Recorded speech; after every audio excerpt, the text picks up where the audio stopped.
તે નથી બોલ્યો મને. આપણો પરિચય? ધર્મેન્દ્ર પી સંઘવી, કરુણા સંસ્થા, સુરત. કઈ રીતની ઉત્તરાયણ પર્વને લઈને કામગીરી હાથ ધરવામાં આવી?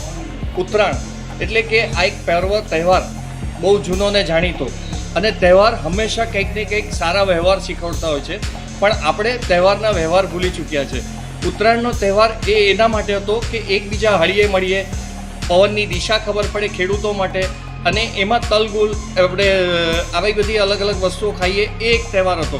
એની બદલે અત્યારે આપણે વ્યવહાર ચૂકીને માર્યો કાપ્યો, એમાં અત્યારે પશુ પક્ષી, પર્યાવરણ અને માનવી, હવે તો એને બી બાકી નથી રાખ્યા.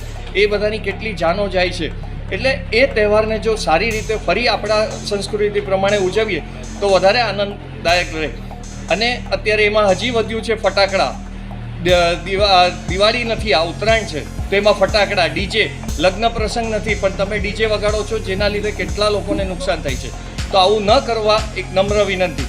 અને તે છતાં જે આમાં પક્ષીઓ ઘવાય, 1 મહિના અગાઉ અમે અવેરનેસ કરીએ છીએ, છતાંય જે પક્ષીઓ ઘવાય એના માટે એક ICU સેન્ટર બનાવ્યું છે, જેમાં આણંદ વેટનરી કોલેજની ટીમ અમને હર વર્ષે સહયોગ આપે છે, જેમાં અમે બીજું સારો ઉપયોગ થઈ શકે. એટલે આવા એક ધાગા, જે ટાંકા કહેવાય એને, એ ટાંકા 7 દિવસે જાતે મેલ્ટ થઈ જાય, જેનાથી મોર્ટાલિટી બી આપણને ઓછી મળે, એને ત્રાસ ઓછો થાય.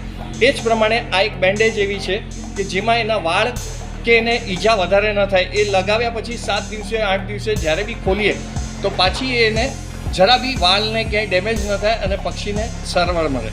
તેમજ આ વર્ષે, દર વર્ષે આમ તો ફાયર બ્રિગેડને અલગ સંસ્થાઓને આપ્યા છે, આ વર્ષે બધી જ સંસ્થાઓને અમે એક 20 ફૂટની સ્ટીક, હેન્ડી સ્ટીક બનાવી છે, જે બધી સંસ્થાઓને આપી છે કે કોઈ બી જગ્યાએ પક્ષી એકલો યુવાન બી જઈને પક્ષીને બચાવી શકે, એમાં સફળતા મળી શકે એવી કોમ્પેક્ટ એક હેન્ડી સ્ટીક બનાવીને આપવામાં આવી છે.